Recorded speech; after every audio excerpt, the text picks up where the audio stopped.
Hey guys, it's Mrs. Prince, and today I'm going to be reading Seriously, Cinderella is So Annoying, the story of Cinderella as told by the wicked stepmother.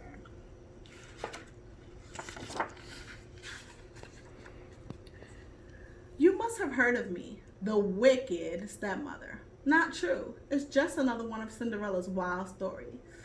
Not as wild as the one about the pumpkin and the fairy godmother. The real story, the true story, began with some chatter and some dust.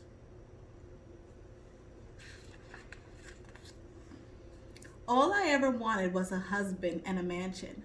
Before I married Cindy's father, my two darlings and I had met Cindy only a few times.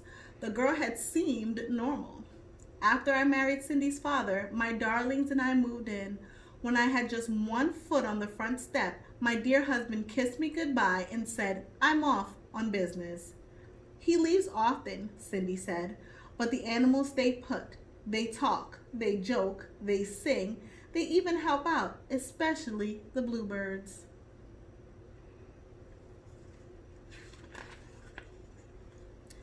Now, I don't mind a story, but I like facts, not fiction.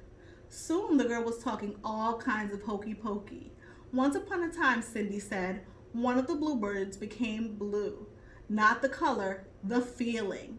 His friends had flown south.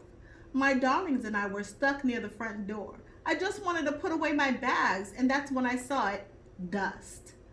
"Dear, is the whole house this dusty?" I asked. "I don't know," Cindy said. "I'll give you a tour."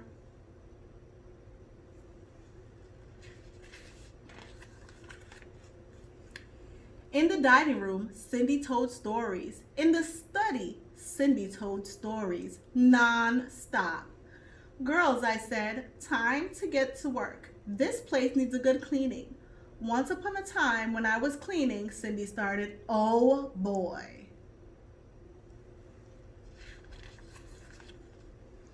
Cindy mopped the floor, but she finished so fast. My darlings had barely started.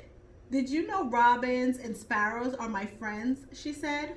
"But the sparrows don't like the robins. Silly creatures. Once upon a time, one of the robins—" "Cindy, dear," I said, "why don't you go and wash the clothes now, But Cindy washed them so fast. How on earth she did it? I had to find another chore for her just to keep her busy. "If there's one thing squirrels love, it's washing clothes," Cindy says. "The rats, though, would rather iron. You know, one day squirrels and rats doing laundry?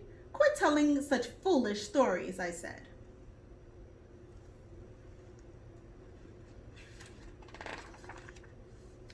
Time passed, but nothing changed. In the garden, Cindy told stories. In the kitchen, Cindy told stories. At dinner, I couldn't hear myself think. "Dear, please," I said, "stop talking." But Cindy didn't stop.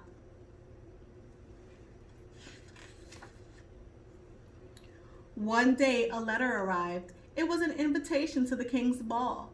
The prince would surely fall in love with one of my darlings.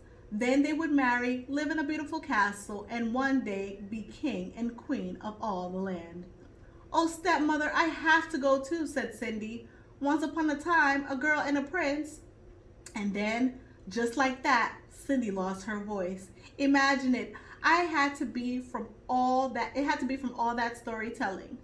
Well, what could I do? I told Cindy she had to stay home for her health. She cried, of course, but a ball was no place for a sick girl. She needed rest. Sometimes it's so hard being a stepmother.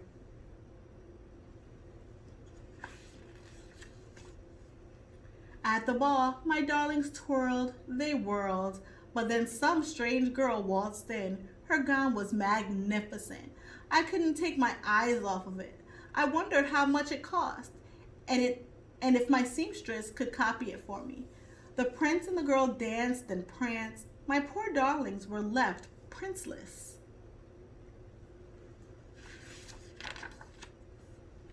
A few days later, the prince made an announcement. A glass slipper that had been left at the castle. The prince would marry the girl whose foot it fit. Our big chance. After visiting every other mansion in the neighborhood, the prince's valet arrived at our door. Me, said one of my darlings. No, me, said the other. One at a time, said the valet.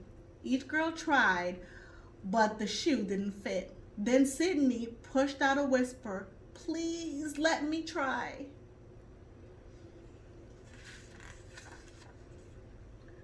The shoe fit. Cindy pulled the match out of her pocket. What? My darlings cried.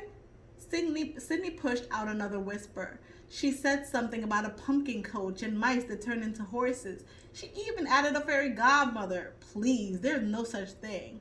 But I still don't know where she got those shoes.